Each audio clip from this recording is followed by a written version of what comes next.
1,000 kilometers, not carved by machines, not paid for with debt, but laid by the calloused hands of farmers, students, and soldiers' sons. In the heart of Burkina Faso, a nation long trapped between poverty and insecurity, a quiet revolution is taking shape.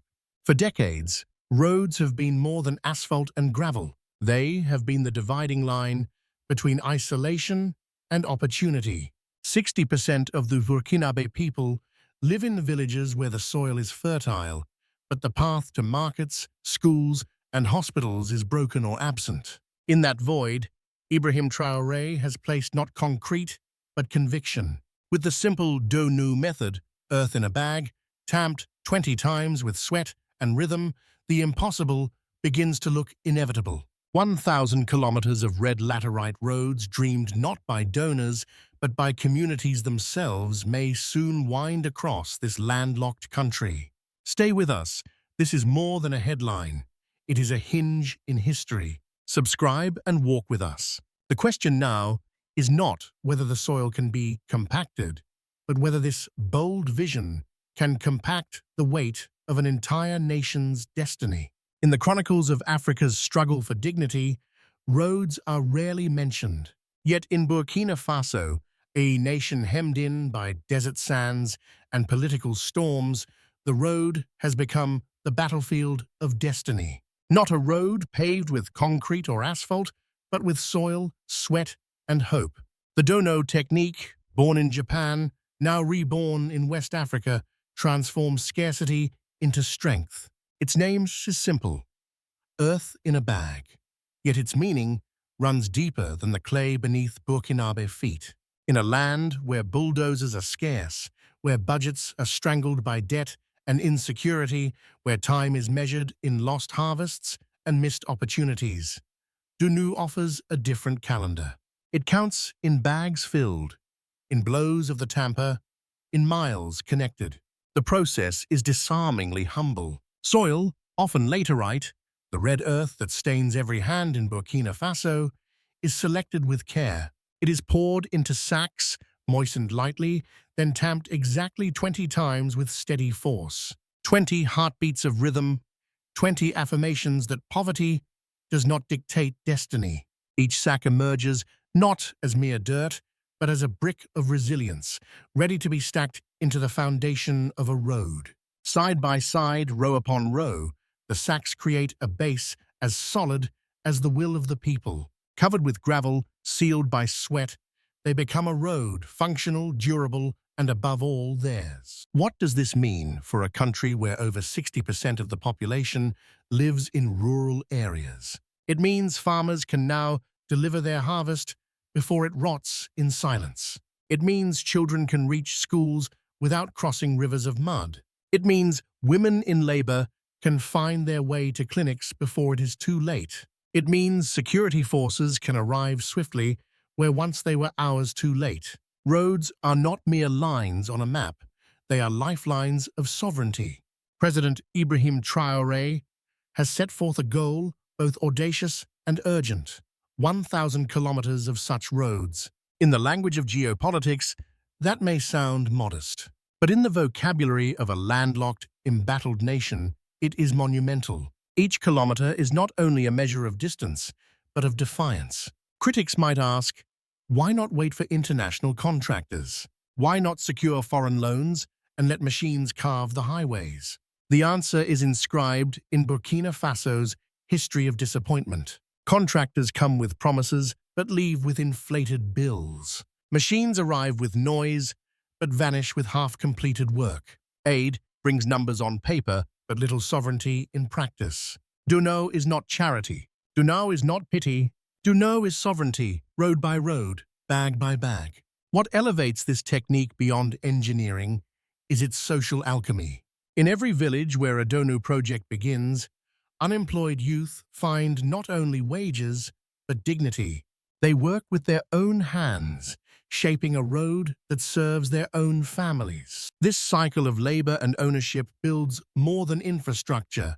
It builds responsibility. A contractor may leave, but a community stays. When the rains wash away a section, it is the same hands that built it that will repair it. This is why Do Nou is not merely a method, but a movement. It decentralizes responsibility, making every village a stakeholder in its own future.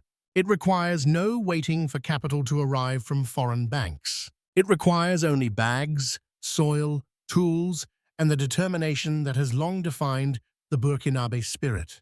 And yet, the question lingers like dust on the horizon.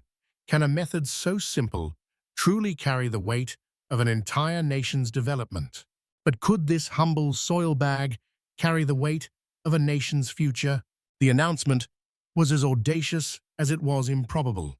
1,000 kilometers of roads, not carved by machines, but shaped by the bare hands of the nation's sons and daughters. When Ibrahim Traoré declared this vision, many outsiders smirked. Yet within Burkina Faso, the words were not heard as fantasy. They were received as a call to arms. The image spread quickly. Villages gathering, youth lining up with tampers in hand, women bringing water to moisten the earth, elders guiding the rhythm of 20 strikes per sack. The air itself seemed to pulse with the cadence of labor. To outsiders, it was primitive. To those inside, it was prophetic. This was not simply infrastructure, it was resurrection. The turning point came when communities realized the road was theirs. Not a gift from distant capitals, not a line item in an opaque contract, but the fruit of their own sweat. Suddenly, the project was not just about kilometers. It was about identity. It was about reclaiming ownership over destiny. For the young men who had once wandered the streets jobless, this was more than employment. It was proof that their hands, so often dismissed as idle, could lay the foundation of the nation.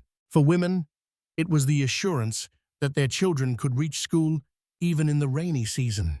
For farmers, it was the difference between crops rotting in silence and reaching bustling markets alive with trade. Media within Burkina Faso captured scenes of red laterite roads stretching through green fields, dotted with the figures of workers carrying sacks, tamping in unison, singing as they built. The images were not glamorous, but they were electrifying. They spoke of a people who had grown tired of waiting for permission to develop. And with this, the emotional tide surged. Traoré was no longer just a president. He became a symbol of defiance, the one who had dared to say, "If no one will build our roads, we will." His declaration reframed poverty itself. Where others saw lack, he saw potential. Where others saw impossibility, he saw inevitability. The crescendo of this moment lay not in the kilometers completed, but in the transformation of dignity. Villagers who once felt abandoned by state and world now felt themselves part of a collective revolution of soil and sweat. It was no longer necessary to dream of external saviors. The saviors were already here, in the calloused hands of the people themselves. But as the rhythm of tamping echoed across the land, one question rose louder than the sound of hammers on earth. What happens when dignity itself becomes a weapon? What happens when dignity becomes a weapon stronger than debt? A road is never just a road. It is a classroom without walls, a marketplace without borders, a hospital without corridors. In Burkina Faso, the Do Nou roads began to reshape not only the landscape, but the very rhythm of daily life. For farmers, the impact was immediate. No longer were mangoes and yams left to spoil under the sun while trucks bogged down in mud. Now, produce reached markets faster, fresher, and in greater volume. With each bag of soil compacted into place, a new chain of value opened, one that stretched from the hand of the farmer to the hand of the buyer without interruption. For students, the change was equally profound. In villages where children once trudged for hours through floods or dust, the road became a bridge to knowledge. Attendance increased, lateness declined, and education became not a privilege of geography, but a right of citizenship. For mothers, the Do Nou road meant fewer tragedies in childbirth. Ambulances and motorbikes could reach clinics in time, saving lives that once slipped away in silence. Health was no longer determined by distance. It was now carried on the very road beneath their feet. But beyond these human stories, a deeper political transformation was underway. The Do Nou movement decentralized power in a nation long accustomed to waiting for decisions made in distant offices. Communities now held the tools, the knowledge, and the authority to create their own future. This empowerment was not given, it was taken. And in that act of taking, a new relationship between citizen and state was forged. For Ibrahim Traoré, this was more than a development project. It was the foundation of what many began to call the Ibrahim Traoré Legacy, not measured in speeches or decrees, but in red earth turned into arteries of hope.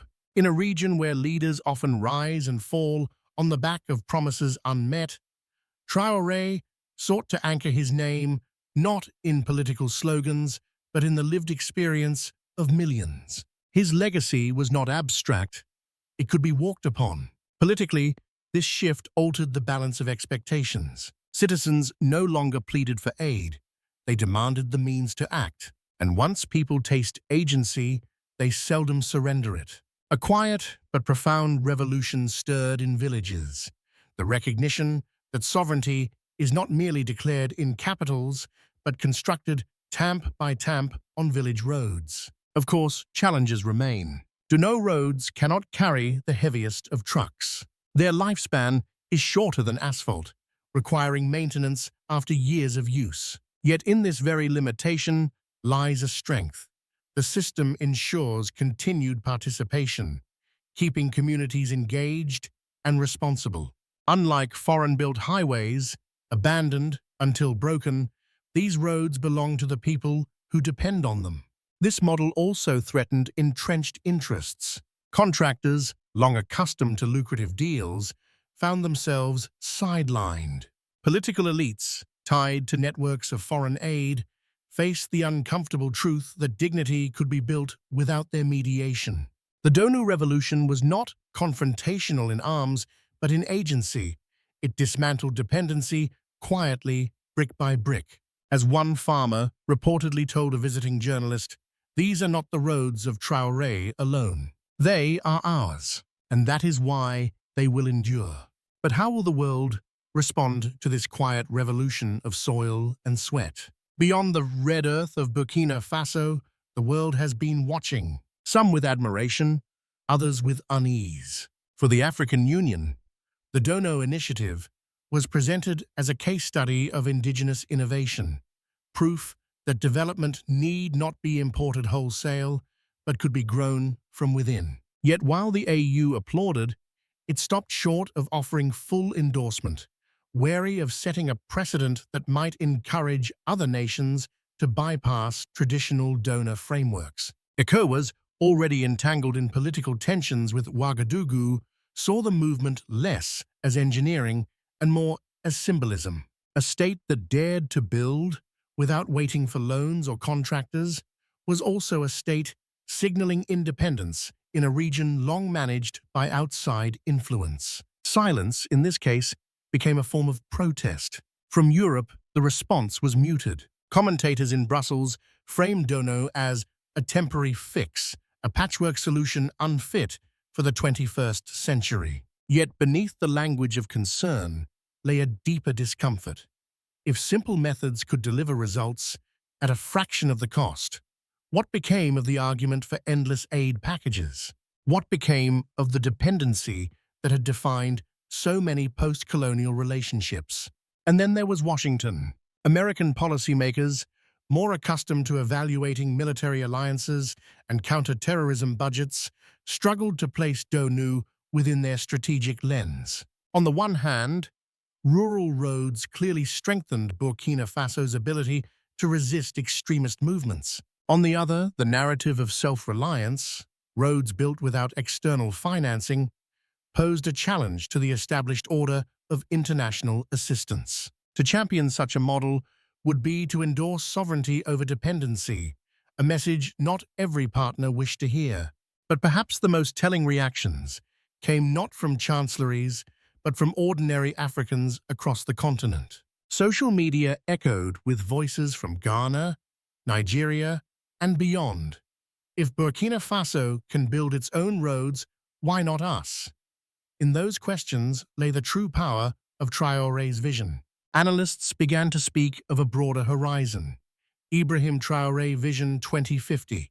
Not a formal policy, but a symbolic roadmap for Africa's future. It suggested that by mid-century, development might no longer mean aid flows and imported machinery, but community-driven resilience scaled across borders.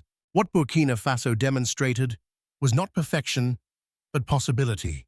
And possibility once seen is difficult to unsee. If one small nation can lay its own road to sovereignty, what stops the rest of Africa? The roads already built are more than pathways through dust and fields. They are signposts pointing towards a different future. Yet the road ahead, like the red laterite itself, is uneven, demanding both patience and persistence. On one side lies opportunity. By combining the Do Nou method with partial mechanization, Burkina Faso can accelerate construction while preserving community ownership. Heavy machinery will still be needed for highways and critical trade routes, but thousands of kilometers of rural tracks, those veins that carry food, children, and medicine, can be sustained by the people themselves. This dual model creates balance. Technology, where it is essential, human will, where it is irreplaceable. On the other side lies challenge. Do Nou roads, though resilient, will not last forever. They require maintenance, vigilance, and continual participation. But perhaps this is not weakness. Perhaps it is the very feature that keeps communities united around their infrastructure, reminding them that sovereignty is never finished, only renewed. There is also the question of scale. Can a method that thrives on local ownership be extended nationwide without losing its spirit? The answer may depend less on technique than on trust. If the government provides tools and training while leaving execution in local hands, the spirit will endure. But if control is centralized, the method risks becoming another bureaucratic project, stripped of its soul. Beyond Burkina Faso, the ripple effect has already begun. Neighboring nations watch closely, some intrigued, some skeptical. The thought persists. If one of the poorest countries in the world can carve dignity out of soil, what excuse remains for the rest of us? The future is not certain. Terrorist threats still haunt the Sahel. Climate change still threatens the land. Financial pressures still loom. Yet the Do Nou roads whisper a lesson. Progress need not wait for perfect conditions. Progress begins with what lies beneath one's feet. And perhaps that is the deeper promise of these 1,000 kilometers. They are not merely a project of today, they are a rehearsal for tomorrow. A rehearsal for a continent learning that its strength does not depend on distant lenders, but on the hands of its own people. The question now is no longer whether Burkina Faso can build its roads. It is whether those roads can carry the nation, and perhaps the continent, towards a horizon of true sovereignty. The question is no longer if the road can be built, but where it will lead. 1,000 kilometers of red earth. To outsiders, it may seem like dust and labor, but to the Burkinabe, it is the beginning of a different story. One written not by donors, but by their own hands. Roads, humble as they are, have become symbols of sovereignty. Each bag of compacted soil is a declaration. We will no longer wait for others to decide our future. The true power of this movement lies not only in the roads themselves, but in what they represent. They signal that a nation long dismissed as dependent can chart its own course. They prove that dignity can be engineered kilometer by kilometer. This is the essence of the Ibrahim Traoré legacy, a legacy not of speeches or decrees, but of roads that can be walked upon, touched, and lived. Looking ahead, the story stretches beyond Burkina Faso's borders. If one small nation can lift itself from the mud with nothing more than sacks and determination, what prevents others from doing the same? This is the whisper that unsettles old paradigms and inspires new dreams. It is the heartbeat of a continent seeking not charity, but sovereignty. And yet, the journey is only beginning. The roads must be maintained, expanded, and protected. The people must remain united in their resolve. The vision must not wither under the weight of challenges. For in that perseverance lies the path to the horizon, a horizon sometimes described as the Ibrahim Traoré Vision 2050, where Africa's destiny is no longer dictated from abroad, but built, stone by stone, by its own citizens. So when the world asks what legacy Traoré leaves behind, the answer will not be found in titles or treaties. It will be found in the dust of 1,000 kilometers of road, in the laughter of children crossing to school, in the markets alive with trade, in the footsteps of a people who chose to walk their own path. That is the enduring Ibrahim Traoré legacy. If this story speaks to your sense of dignity, do not remain silent. Subscribe, share, and walk with us, for the road of Africa's future is still being built, and every voice matters.